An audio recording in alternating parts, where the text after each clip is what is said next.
أعوذ بالله من الشيطان الرجيم بسم الله الرحمن الرحيم الحمد لله والصلاة والسلام على رسول الله صلى الله عليه وسلم أما بعد السلام عليكم ورحمة الله وبركاته فندنت نما نتن أرابا وانسكريتا panaraka tsy tapaka ny fahitalavitra ny TVM amin'ny ty maraina ny Zuma ity. Raha lasana bavy anatin'ny finoana Islam, tsy mitsahatra antsika miderany Allah ary mandefa tsodrano feny sy fandriampahalemana ho amin'ny mpaminantsika Muhammad sallallahu alayhi wa sallam sy ireo fianakaviana akaiky, ireo mpanarady azy ary izay rehetra ninaraka ny sorodalany mandra-pahatongavan'izany andro fitsarana izany. Mbola mitohy antsika ao anatina tontolon'ny fandikana ireo nofy izay mandalo eo amin'ny fiainantsika zanak'olombelona. Araka mivolazantsika fa ny olombelona rehetra eto ambony tany dia tsy maintsy miditra matory izy ary manofy izy. Rehefa nanofy tsara izy dia falifaly amin'ny maraina ary tia nofantatra inona dikan'izany zavatra zany. Rehefa nanofy ratsy kosa izy dia mitaintaina ary mety tapaka mihitsy aza ny torimaso mandramaraina tsy nahita tory intsony ary tia anontany tena hoe inona ary dikan'izany nofy izany. Fa mpaminany sallallahu alayhi wa sallam efa niteny amin'ny hadisy manao hoe arru'ya ala rijli ta'irin ma lam tu'abbar fa idha ubirat waqa'at.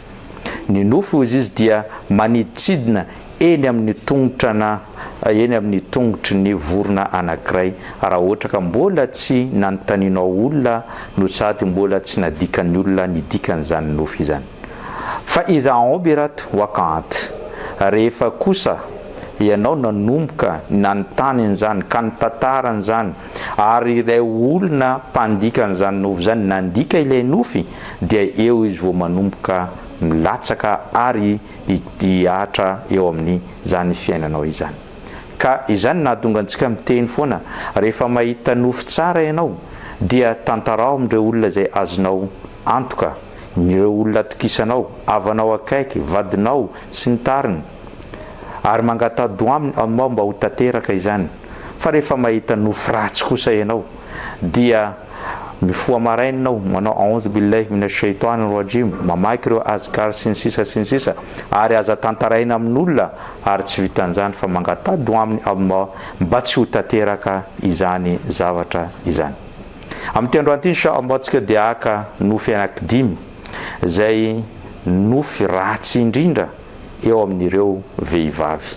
Zany hoe raha ohatra ka anao vehivavy efa manambady na mbola célibataire na efa nisarabady na mbola zaza na efa antitra, mahita ireto nofy anankidimy reto dia aza tantaraina amin'ny olona na dia olona akaikinao aza eny fa hatramin'ireo mpandika nofy aza tantaraina aminazy ireo fa lasa miatra eo amin'ny fiainanao izany rehetra zany.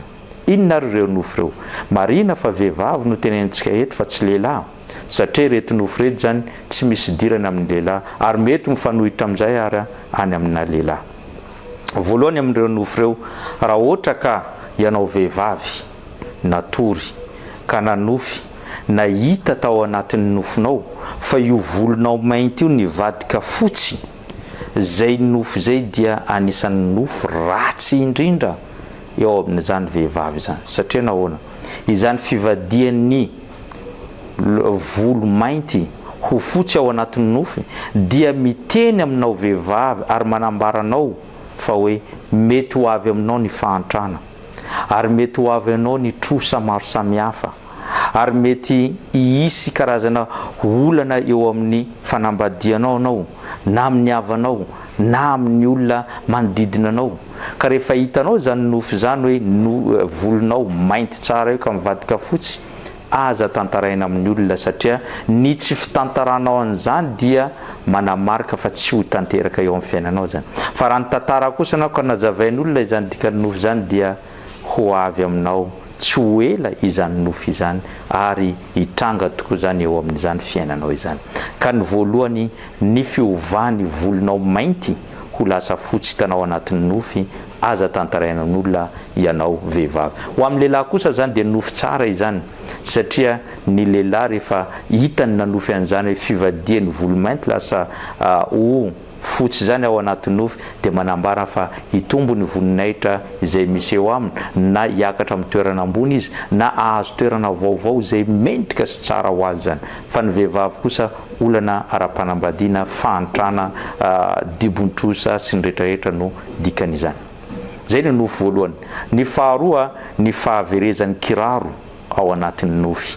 Raha ohatra ka anao vehivavy io na nofy ianao fa very ny kiraronao, tsy hita ny ilan'izany kiraronao zany, dia aza tantaraina amin'olona fa manova doanao mba tsy ho tanteraka izany. Satria ny dikan'izany dia misy problème lehibe ara-panambadiana anao ary mety hitarika any amin'ny fisarahana mihitsy raha ohatra ka olona manambady izany.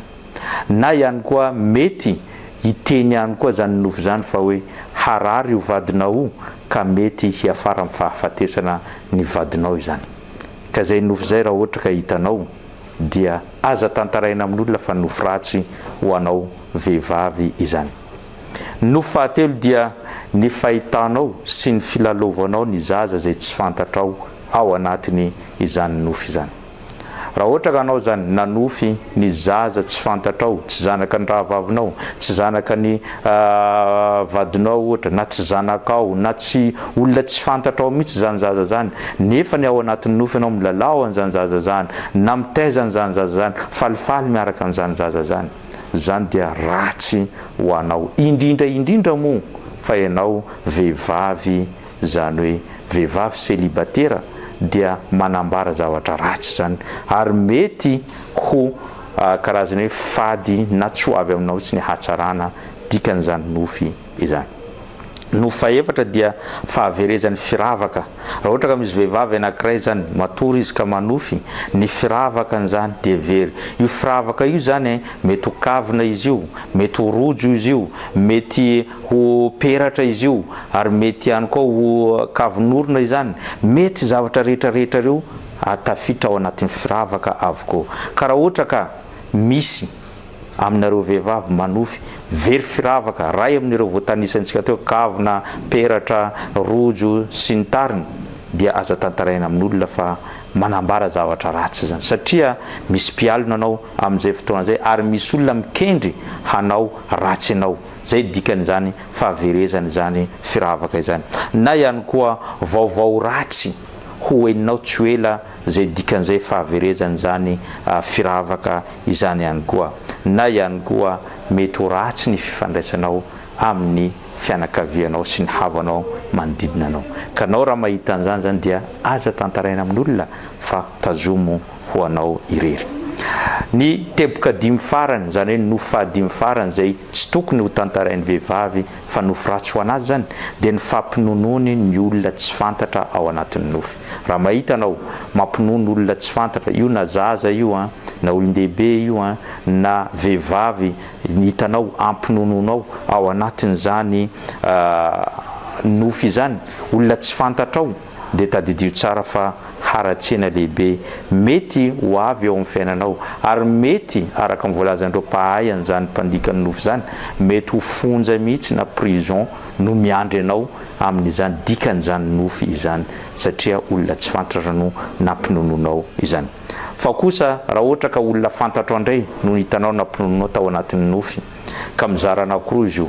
Misy ny olona fantatra ary olona fady anao, zany hoe mety olona fady anao. Raha ohatra ka anao vehivavy zany, mety ho papanao na anadanao na zanakao lahy zany, ka hitanao fa nampinononao izy tao anatin'ny nofy, dia midika zany fa io olona io dia tena mankaty anao ary tena vonina hiaro anao amin'ny fiainany iray manontolo. Fa raha ohatra kosa olona fantatrao izy fa tsy tafiditra amin'ireo olona fady anao fa olon-kafa, mety ho namanao sy ny tariny, dia zay manambara fa olona mila hanao ratsy aminao izany olona izany.